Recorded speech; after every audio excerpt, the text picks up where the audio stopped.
कहानी का नाम एक अजनबी हसीना से। कार्तिक बड़ी ही बेचैनी से उस छोटे से रेलवे प्लेटफॉर्म पर टहल रहा था। रात के 10 बज रहे थे।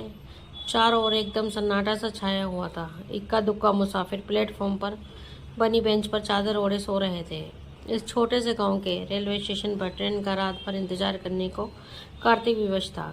कार्तिक एक मल्टीनेशनल कंपनी में सीनियर एग्जीक्यूटिव था। वो अपने बेस्ट फ्रेंड और बचपन के साथी सुमित की शादी में शामिल होने के लिए उसके खास आग्रह पर सुमित के गांव आया हुआ था।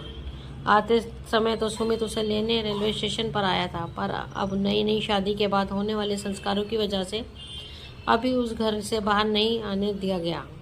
और मज़े की बात तो ये कि कार्तिक को नई और दुल्हन का चेहरा तक देखने को न मिला। इस गांव में घूंघट प्रथा का कुछ ज़्यादा ही चलन था और ऐसी मान्यता है कि एक सप्ताह तक नवदंपति घर से बाहर नहीं निकल सकते, अन्यथा बुरी नज़र लगने का भय बना रहता है। और इसीलिए आज आते समय कार्तिक को अकेले ही गांव के स्टेशन पर आना पड़ा था। वैसे तो कार्तिक ने टैक्सी बुलवाने की भी सोची, पर वो भी संभव ना हो पाया क्योंकि इस गांव तक पहुंचने पर वाला रास्ता भारी बारिश की वजह से पुल टूटने के कारण बंद हो गया था। अब कार्तिक के लिए शहर पहुंचने का एकमात्र जरिया भी सिर्फ ट्रेन, और इसी ट्रेन के इंतजार में इस बरसात की रात में प्लेटफॉर्म पर टहल रहा था, जिसके आने में अब भी 1 घंटा बाकी था। तभी अनाउंसमेंट हुई, बारिश की वजह से ट्रेन 3 घंटे देरी से आएगी।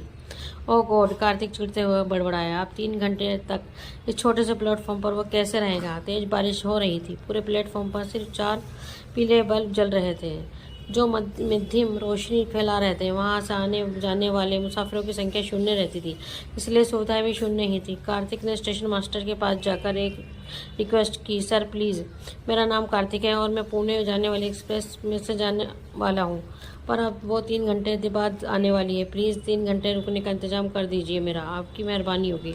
स्टेशन मास्टर कुछ देर मौन सोचता रहा, फिर बोला, ओके, आप प्लेटफॉर्म के कॉर्नर पर बने वेटिंग रूम में ठहर सकते हैं, पर हाँ, वहाँ पंखे वगैरह नहीं है। वो क्या है ना, वहाँ कोई रुकता नहीं है, तो जो भी फैन लगे थे वे कब के ख़राब हो गए हैं। बस एक बल्ब लगा हुआ है। कार्तिक खुशी से बोला, कोई बात नहीं सर, मुझे तो बस किसी तरह 3 घंटे काटने हैं।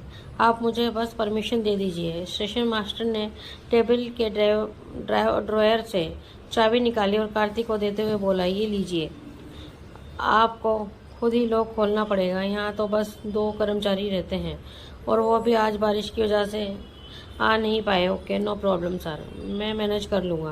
कहते हुए कार्तिक चाबी लिए चल पड़ा वेटिंग रूम की ओर। कार्तिक ने जैसे ही दरवाज़ा खोला, बड़ी ही तेज गंध महसूस हुई। कार्तिक समझ गया कि महीनों से बंद पड़े रूम में सीलन की महक भर गई है। उसने खोज कर स्विच ऑन किया। रूम में हल्की पीली रोशनी फैल गई। छोटे से रूम में 2 कुर्सियाँ और कुछ टूटी हुई बेंचों के ढेर के सिवा कुछ नहीं था। कार्तिक ने फौरन अपने बैग से डिओड्रेंट की बोतल निकाली और रूम में स्प्रे किया ताकि सीलन की बदबू खत्म हो सके।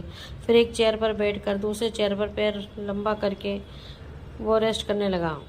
मोबाइल का नेटवर्क तो यहाँ था ही नहीं।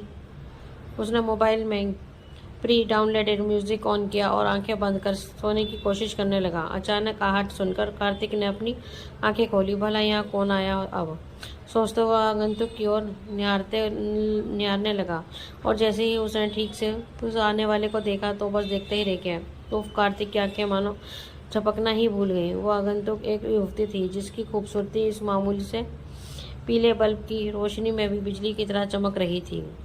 उसका गोरा रंग लाल शिफॉन की साड़ी में बेहद सुंदर लग रहा था। उसके लंबे खुले बाल बारिश की वजह से चिपक रहे थे, जिन्हें वो झटक कर संवारने की कोशिश कर रही थी।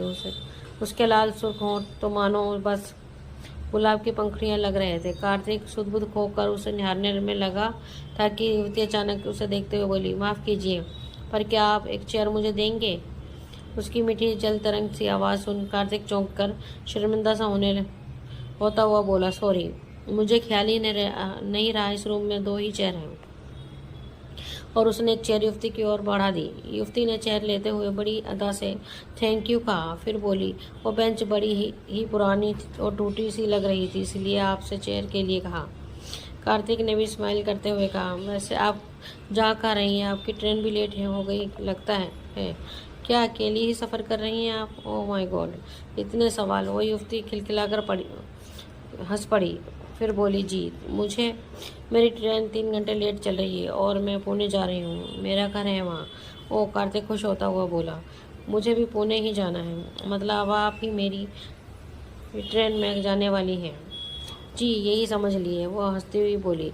वैसे सच कहूँ तो मुझे बड़ा डर लग रहा था इस वेटिंग रूम में आते हुए कि पता नहीं कौन व्यक्ति होगा। आजकल ज़माना बहुत ख़राब है, अकेली युवती को तो कितनी ही बातें सोचनी पड़ती हैं। ओह, कार्तिक बोला, मीन्स आप अकेली ही सफ़र कर रही हैं? जी, युवती ने तुरंत कहा। वैसा तो आप भी अकेले ही सफ़र कर रहे हैं। कार्तिक हंस पड़ा, सच में सोचा ही नहीं था कि इस सुनसान छोटे से रेलवे स्टेशन के वेटिंग रूम में आप जैसी खूबसूरत साथी मिल जाएगी। वो युवती कुछ बोलने ही वाली थी कि अचानक से की तेज बारिश से चमकी बादलों की गड़गड़ाहट से डर कर वो लपक कर कार्तिक के पास आ गई।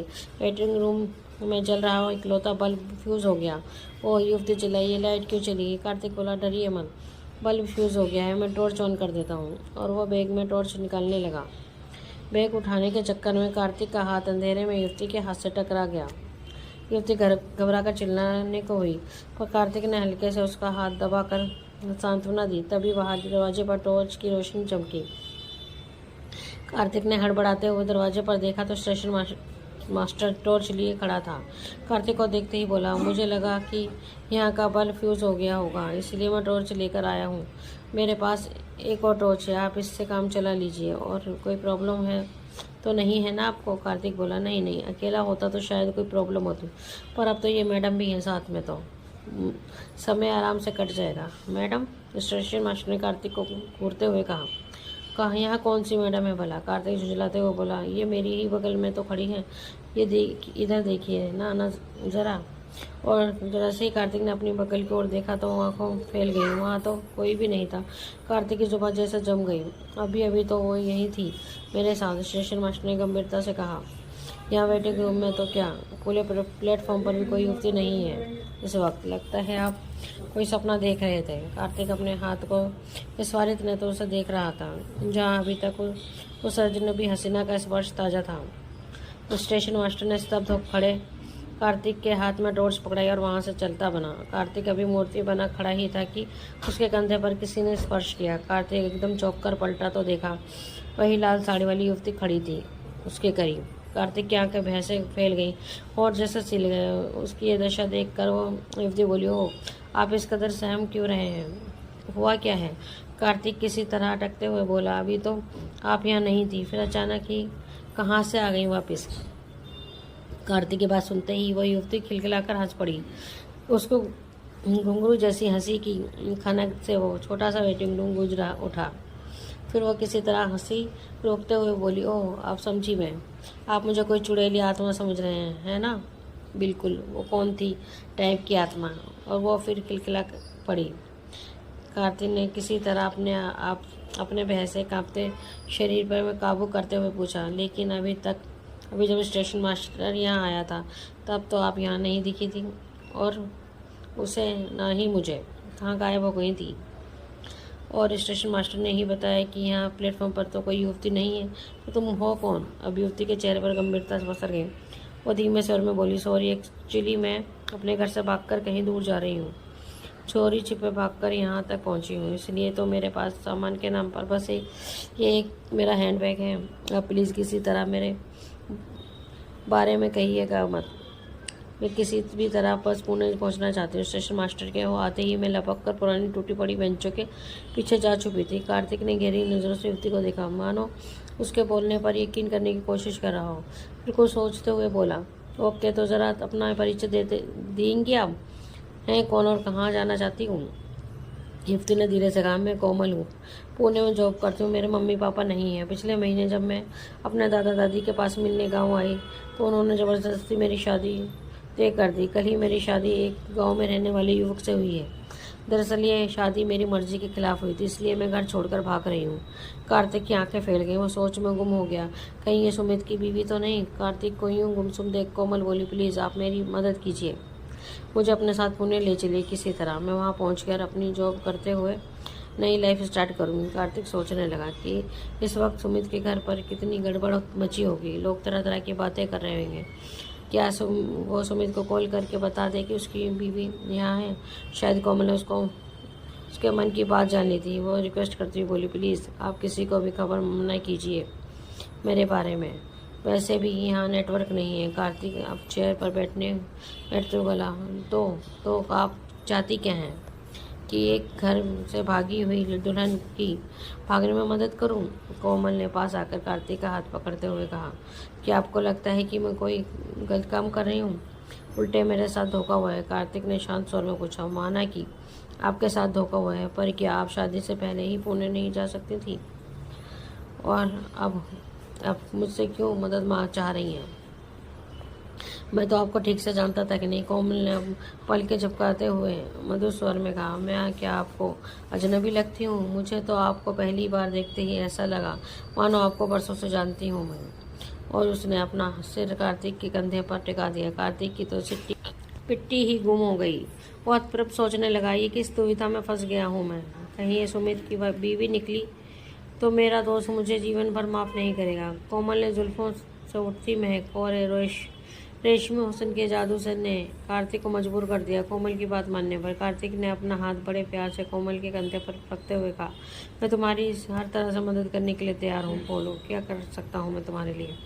कोमल ने कार्तिक की ओर एक फ्लाइंग किस उछाली और मुस्कुराकर बोली, थैंक्स कार्तिक, मैं जानती थी कि तुम ज़रूर मेरी हेल्प करोगे। फिर उसने अपना हैंडबैग कार्तिक को देते हुए कहा, ये बैग तुम अपने ही बैग में के अंदर रख लो, मैं पुणे जाकर ले लूँगी तुमसे। कार्तिक ने एक पल कोमल को ताका, फिर बोला, पर तुम भला अपना हैंडबैग क्यों मुझे रखने के लिए दे रही हो?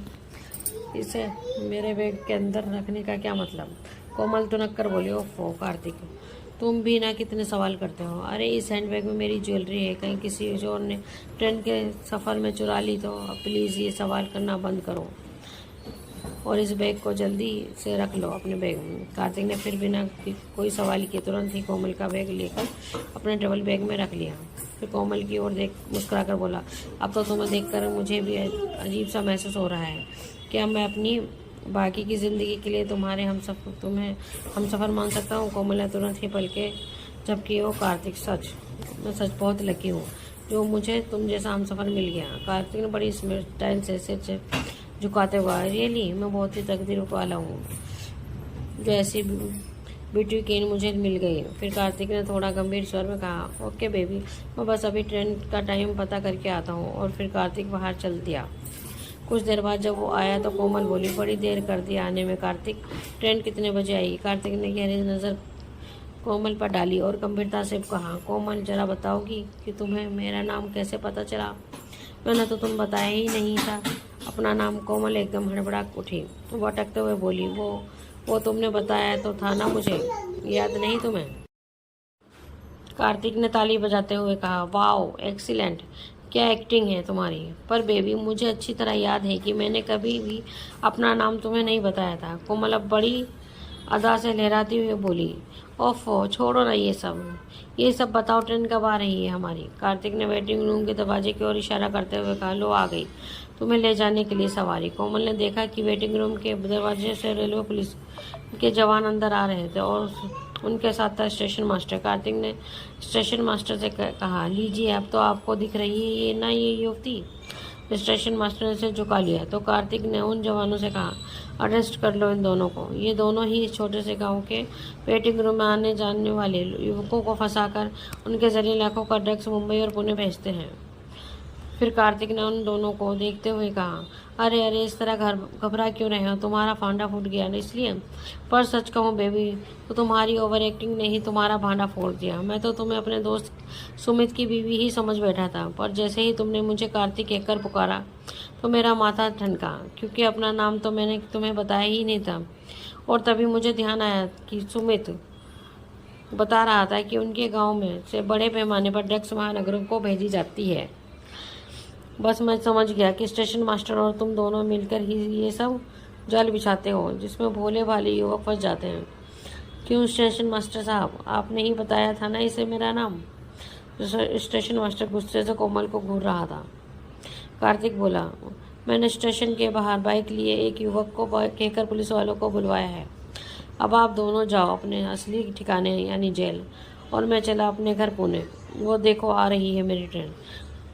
और कार्तिक ने अपने बैग से निकाल कर कोमल का हैंडबैग और अपना मोबाइल नंबर पुलिस को दिया और चल पड़ा अपने बैग थामने ट्रेन की ओर। पीछे छूट गए स्टेशन मास्टर और कोमल, जो पुलिस की गिरफ्त में कसमसाते हुए चल दिए और लॉकअप की ओर। दूर कहीं गाना बज रहा था, एक अजनबी हसीना से। दोस्तों, आपको हमारी कहानी एक अजनबी हसीना